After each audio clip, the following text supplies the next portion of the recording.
Hello everyone, मेरा नाम है अभिषेक और आज की क्लास में हम जानेंगे पिस्टन और पिस्टन रिंग के प्रतिस्थापन के बारे में। तो सबसे पहले हम समझते हैं कि पिस्टन क्या होता है। पिस्टन का काम ईंधन को कंप्रेस करके और पावर बनाने में मदद करता है तथा पिस्टन सिलेंडर के अंदर लगा हुआ होता है। ठीक है, उसके बाद हम समझते हैं कि पिस्टन रिंग क्या होता है।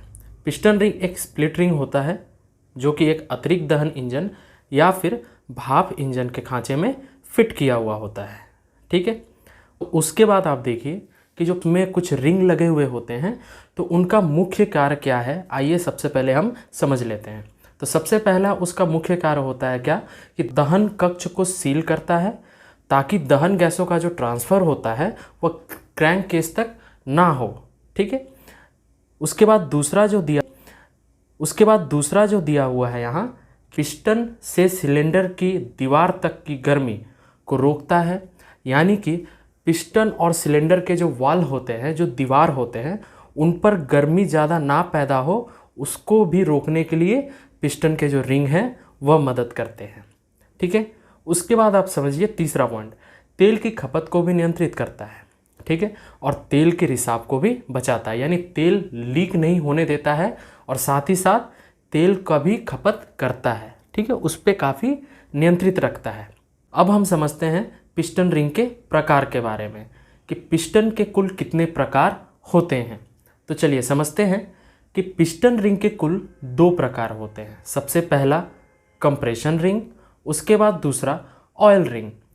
अब हम समझते हैं कि उनका काम क्या होता है।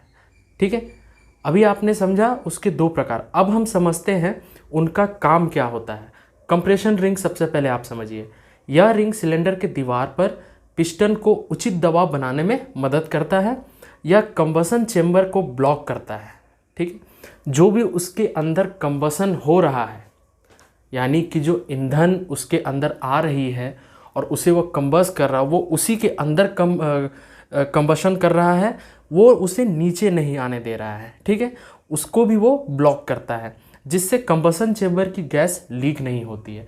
जो भी उसके अंदर गैस बनती है उसे वो लीक नहीं होने देता है। ठीक है, और साथ ही साथ ये सिलेंडर के दीवार को भी ठंडा रखता है। कंप्रेशन रिंग जो होता है, सिलेंडर के जो वॉल होते हैं, दीवार होते हैं, उनको भी वो ठंडा करता है। ठीक है, उसके बाद आप देखिए ऑयल रिंग। ऑयल रिंग का क्या काम है, यह रिंग सिलेंडर की ब्लॉक के अतिरिक्त ऑयल को खरोच कर, ठीक है, सिलेंडर के जो ब्लॉक्स होते हैं, ठीक है, उसमें जो भी अतिरिक्त ऑयल, उसको खरोच कर, अतिरिक्त तेल जितना भी होता है उसको खरोच कर वापस संप में, ठीक है, वापस संप में भेजती है। यह इंजन ऑयल को कंबसन चेंबर में नहीं पहुंचने देती है। इंजन के जो ऑयल होते हैं, ठीक है, जो कि क्रैंकशाफ्ट में घूमते रहते हैं, उसको वह ऊपर, यानी सबसे ऊपर पिस्टन के नहीं पहुंचने देता। वो किसके मदद से होता है, वह ऑयल रिंग के मदद से होता है। ठीक है, ऑयल रिंग पिस्टन के ऑयल ग्रूव में फिट की जाती है। ऑयल रिंग जो होती है वो पिस्टन के ऑयल ग्रूव में फिट की जाती है। इन ग्रूवों में ऑयल होल बना हुआ होता है। इन ग्रूव में जो होता है, यानी छोटे छोटे छेद बने हुए होते हैं, छोटे छोटे छेद बने हुए होते हैं। ठीक है, तो चलिए अब हम समझते हैं कि एक कार के पिस्टन रिंग की परिस्थापना यानी कि रिप्लेसमेंट हम किस तरीके से कर सकते हैं। ठीक है, तो सबसे पहले जो जो उपकरण इसमें इस्तेमाल किए जाते हैं, ठीक है, उनका नाम हम लोग जान लेते हैं। उसके बाद वो जो प्रक्रियाएं होती हैं कि पिस्टन रिंग को किस तरीके से हमें चेंज करना है, ठीक है, उस प्रक्रिया के बारे में भी हम लोग जानेंगे। तो सबसे पहले कुछ आवश्यक उपकरण के बारे में हम लोग जानते हैं। सबसे पहला उपकरण होता है स्पैनर, ठीक है, उसके बाद होता है माइक्रोमीटर, उसके बाद होता है फीलर गेज। इन तीनों उपकरणों का इस्तेमाल करके हम लोग पिस्टन रिंग की परिस्थापन करते हैं। अब हम समझते हैं उसकी क्या प्रक्रियाएं होती हैं। ठीक है, सबसे पहला प्रक्रिया यह होता है कि जो गाड़ी है उसे एक समतल जगह पर रखा जाता है। ठीक है, सबसे पहले क्या होता है, गाड़ी को समतल जगह पर रख दिया जाता है। उसके बाद बैटरी के जो नेगेटिव टर्मिनल होता है, यानी कि 2 टर्मिनल होते हैं, एक पॉजिटिव और एक नेगेटिव, तो बैटरी के नेगेटिव टर्मिनल को निकाल दिया जाता है। ठीक, उसके बाद इंजन के नीचे एक ट्रे रखा जाता है। सारा चीज़ करने के बाद, बैटरी के टर्मिनल को निकालने के बाद उसको क्या किया जाता है, इंजन के नीचे एक ट्रे रखा जाता है। इंजन के नीचे एक ट्रे रखा जाता है। उसके बाद क्या होता है कि स्पैनर के साथ ड्रेन प्लग को हटा दिया जाता है।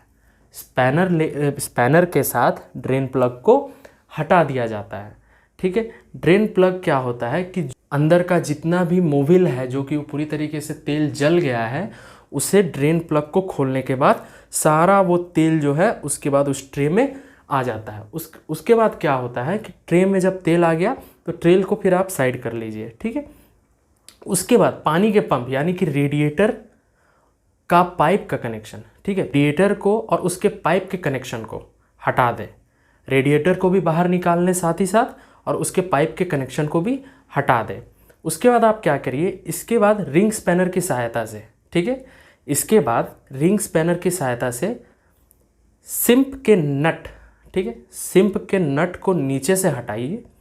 उसके बाद तेल नापदान होता है, तेल जिससे नापा जाता है, उसको भी आप पूरी तरीके से हटा दीजिए।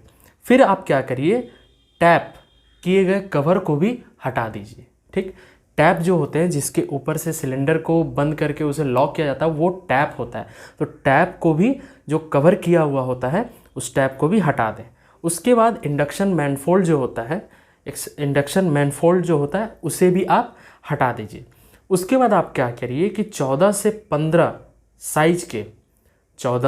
साइज के रिंग स्पैनर का उपयोग करके फ्यूल लाइन पाइप का कनेक्शन को भी हटा दीजिए। ठीक है, और उसे एक तरफ रख दीजिए। 14-15 रिंग स्पैनर का उपयोग करके फ्यूल लाइन के पाइप को हटा दीजिए। उसके बाद कनेक्शन हटाने के बाद क्या करिए, आप उसे एक तरफ रख दीजिए। उसके बाद आप क्या करिए कि 23 से 27 नंबर के रिंग स्पैनर को लीजिए। उसके बाद इंजेक्टर जो होता है, जिसके मदद से ईंधन अंदर आता है, दहन कक्ष में पहुंचता है, उस इंजेक्टर को भी निकाल दीजिए। उसके बाद आप क्या करिए कि रॉकर आर्म के बोल्ट को ढीला कर दीजिए। ठीक है, उसके बाद रॉकर आर्म के शाफ्ट को, ठीक है, जो रॉकर आर्म का शाफ्ट होता है, उसे भी हटा दीजिए। ठीक है, और धीरे धीरे पुश रॉड को भी उठाइए। उसके बाद आप क्या करिए, पुश रॉड को हटाते समय एक बात का ध्यान रखें कि पुश रॉड को धीरे धीरे ऊपर की ओर खींचे। ठीक है, ताकि जो टैप होता है वो गिरे ना। ठीक है, उसके बाद आप देखिए कि धीरे धीरे सिलेंडर के जो सिर होते हैं, ठीक है, सिलेंडर के जो हेड है, उसके जो लगे हुए बोल्ट होते हैं उसे ढीला करें, और उसके बाद उसका सिर जो है, हेड जो है, उसको भी आप हटा दें। ठीक है, उसके बाद आप देखिए कि सिलेंडर हेड खोलने के बाद, जब आप सिलेंडर हेड खोल लेंगे, उसके बाद कनेक्टिंग रॉड के नट को भी ढीला कर दें। जो सिलेंडर में लगा हुआ होता है कनेक्टिंग रॉड, उस कनेक्टिंग रॉड के नट को भी ढीला कर दें, और कनेक्टिंग रॉड के साथ साथ पिस्टन को भी बाहर निकाल लें। ठीक है, कनेक्टिंग रॉड के साथ साथ पिस्टन को भी बाहर निकाल लें।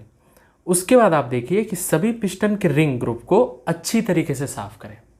ठीक है, पिस्टन और कनेक्टिंग रॉड को निकालने के बाद, कनेक्टिंग रॉड और पिस्टन को एक साथ निकालने के बाद आप क्या करिए कि सभी पिस्टन के रिंग ग्रूव को, ठीक है, जो गड्ढे बने हुए होते हैं, जो खांदे बने हुए हैं, सभी पिस्टन के रिंग ग्रूव को अच्छी तरीके से साफ करें।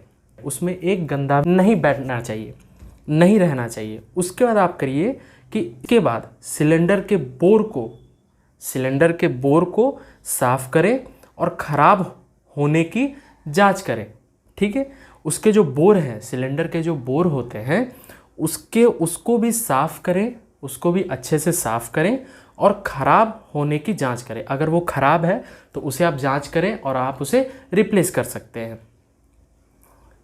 ठीक है, उसके बाद क्या करिए कि जितने भी घटक हैं, ठीक है, जितने भी घटक हैं उसको अच्छी तरीके से साफ़ करने के बाद अच्छे से निरीक्षण करें कि कहीं कोई जगह गंदा है या नहीं। ठीक है, उसके बाद लास्ट आप समझिए कि सारे घटकों को साफ़ करने के बाद, ठीक है, सारे घटक को आपने साफ़ कर लिया, आपने पूरी तरीके से निरीक्षण भी कर ली कि कोई कूड़ा उसमें नहीं फंसा हुआ है। उसके बाद आप सभी उपकरणों को उसकी जगह पर लगा दें। तो इस तरीके से आपके पिस्टन के प्रतिस्थापन यानी रिप्लेसमेंट किया जाता है। आपने पिस्टन के प्रतिस्थापन यानी रिप्लेसमेंट के बारे में जान लिया। अब आप समझिए एंड गैप, साइड गैप और पिस्टन क्लियरेंस के बारे में। इन तीनों का क्या काम होता है। सबसे पहला एंड गैप।